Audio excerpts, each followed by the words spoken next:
This video is sponsored by Card Kingdom. To pre-order Kaldheim, click on my referral link in the description below. You can also find referral links for all the singles in this video if you check the description.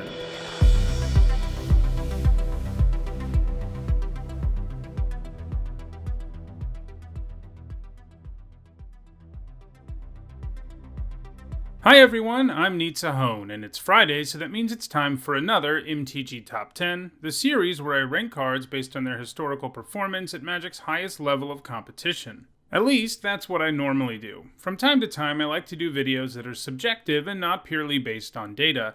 In particular, looking at the worst cards ever is a nice change of pace from what this series normally does, and today we're going to be looking at the worst Mythic rares ever. If you currently have Deja Vu, it is because I've actually already done this video, way back in August of 2017, and it is actually one of the most viewed videos on this whole channel. I decided to redo the video because I don't think the 2017 video is my best work. For one thing, the audio and visuals aren't very good, and for another, my methodology for worst lists back in 2017 was not especially good. While these lists are, of course, based on my opinion and not on data, I do use data to inform my opinion, and that wasn't something I did a good job of in 2017. The big problem was that I didn't take EDH into account at all in the original video, and that's a pretty big flaw. For a card to be one of the worst of anything, it can't really be played a significant amount in EDH, just like it also shouldn't have any Premier Event top 8s. There are several cards that were on the original video that just shouldn't have been there, had I taken EDH into account as I should have. So this is a new video, one that doesn't actually have that much overlap with the 2017 video, though there are a few cards that made both lists.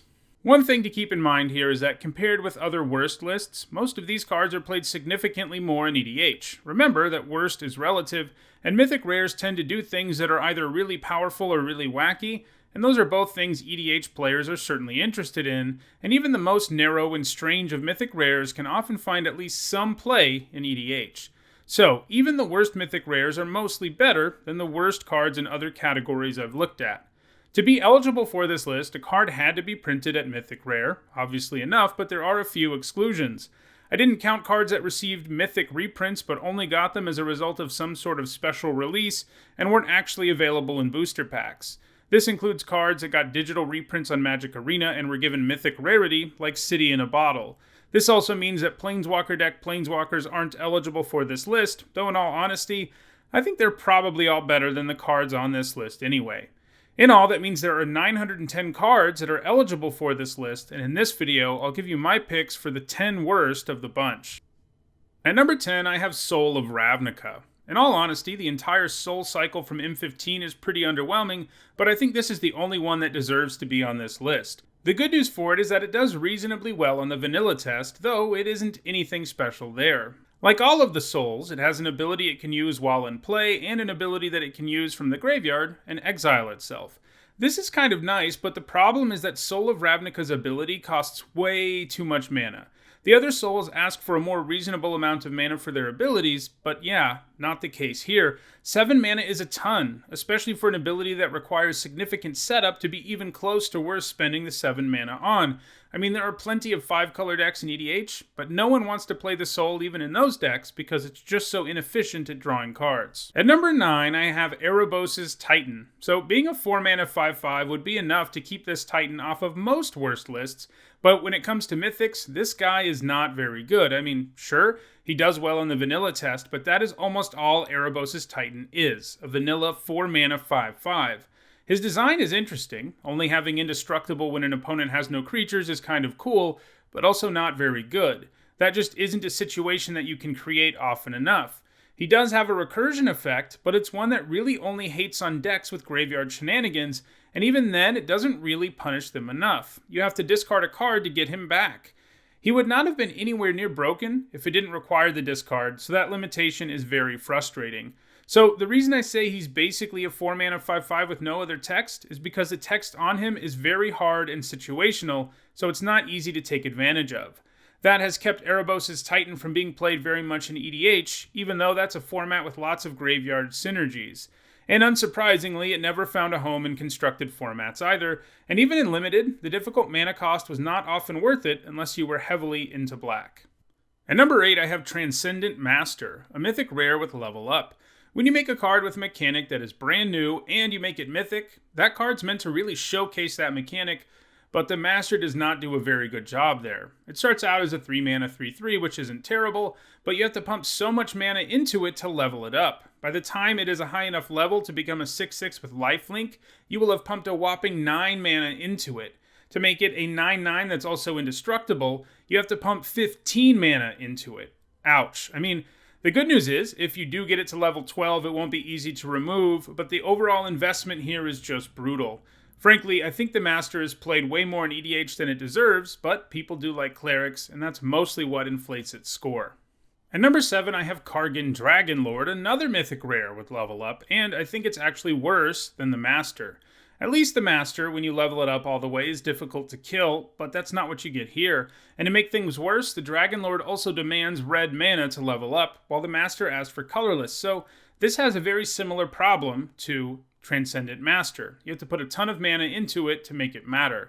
It starts out as a 2 mana 2/2, and by the time you pump 6 mana into it, it becomes a 4/4 flyer. Then, when you've put 10 in, it's an 8/8 with flying, trample, and fire breathing. Sure, that end result creature is kind of scary, but it also dies to a whole lot of things, which will make your heavy investment into it hurt even more. At number 6, I have Wolf of Devil's Breach. On a base level, this is a 5 mana 5/5, and that's okay on the vanilla test, but a Mythic should really be doing something impressive, and not just be kind of okay on the vanilla test.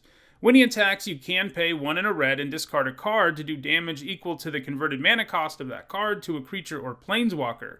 The annoying thing here is that you can't discard what you normally would for an effect like this, a land, because lands have a converted mana cost of 0.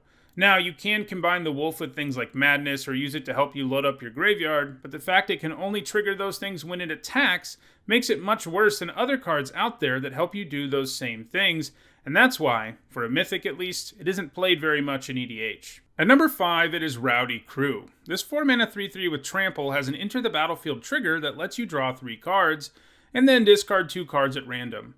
If it turns out that the cards you discarded share a card type, then it becomes a 4 mana 5/5 with Trample. In the pro column is the fact that this does end up netting you a card, meaning it does kind of amount to a 2-for-1, but in the con column, it isn't that easy to get those counters since, the discard is random, and that randomness is also a problem in terms of what you discard. Sure, sometimes it'll work out. You'll discard a card with madness or something, but you just have no control over it, and that makes it hard for Rowdy Crew to ever be more than a 4 mana 3/3 with Trample that kind of helps you get stuff in the graveyard and kind of might help you with some other discard synergies. The card is just too inconsistent to be worth playing most of the time in EDH, but people do like pirates, and there really aren't that many around, so he is played in most pirate EDH decks. At number 4, I have Descent into Madness. This has a cool effect, one that does a good job of conveying the flavor of descending into madness, but that doesn't mean it's good. It is a very slow way to sort of pick away at the board, though it does kind of snowball. The problem it has is that if your opponent starts out with more permanence than you when you play this, they're going to end up coming out ahead in the end. So it doesn't really change the board in any drastic way. It doesn't help you in any way if you're behind, and eventually it'll exile itself, putting an end to the madness. You just need way too specific of a board state for this to ever be worth playing in a deck where you're actually trying to win, though if you want to troll some people, I guess I can see the appeal. At number 3, it is Carver Demon. So this is a 6 mana 6/6 flyer, not a bad place to start, but the rest of the card is going to make you lose the game most of the time. When this hits your opponent, you give up all of your permanents and all the cards in your hand, and then exile 6 cards from the top of your library, which you do get to cast for free, so at least there's that. Problem is, at that point, you're really at the mercy of variance, so you have to hope to hit things that will help you win the game, because you're pretty much done once you pass it to your opponent's turn, since they'll have all their permanents and cards in hand, and you'll have very little.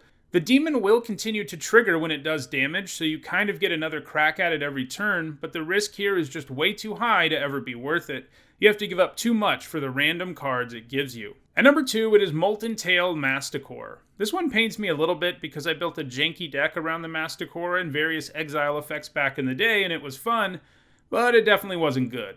Like all Masticores, he requires you to discard a card every turn or he goes away, and that's a pretty big downside on a 4 mana 4/4.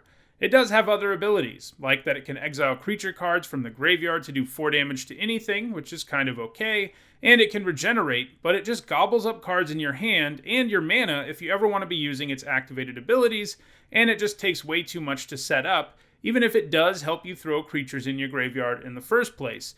Frequently, you would rather just cast that creature than use the Masticore's ability. In short, the Masticore has mediocre stats and mediocre abilities, and that's how it ended up here. And at number 1, what else could it be but Archangel's Light? This thing costs a whopping 8 mana to do, well, very little. The idea behind the card is that it makes it hard for you to die, since if you were about to be milled out, you reset things, and if you were about to die to damage, well, you kind of reset things there too. But it is just so much mana for an effect that will often just be delaying the inevitable. I mean, sure, you might have just gained a bunch of life, but you spent 8 mana to do it, while your opponent is likely just sitting on the other side of the battlefield with an imposing board state that you just did nothing to add to. It typically ends up buying you 1 or 2 turns, which kind of makes Archangel's Light into the world's most expensive fog.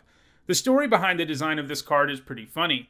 R&D was just about to send the cards for the set to the printers, but then realized that a card in the set was super busted, and they shouldn't print it. They were in a hurry, so they decided to replace whatever mythic rare it was with Archangel's Light, a card they intentionally designed to be bad, since they were more concerned about printing a card that was too busted than they were about printing a card that was really bad. So yeah, Wizards intended this card to be bad, and they didn't disappoint. I think it is the worst mythic rare ever printed. Well, those are my picks for the worst mythic rares ever. What do you think of my picks? Do you think I missed any or underrated any of these? Try to convince me in the comments. If you want to own any of these cards to use as coasters, you can find individual links to the Card Kingdom store for each of them in the description. If you enjoyed this video, please like it and share it so that it can get a wider audience. Finally, if you want to catch up on the MTG top 10s I've already done, and there's about 330 of them, you should see the playlist on your screen now. Thanks for watching.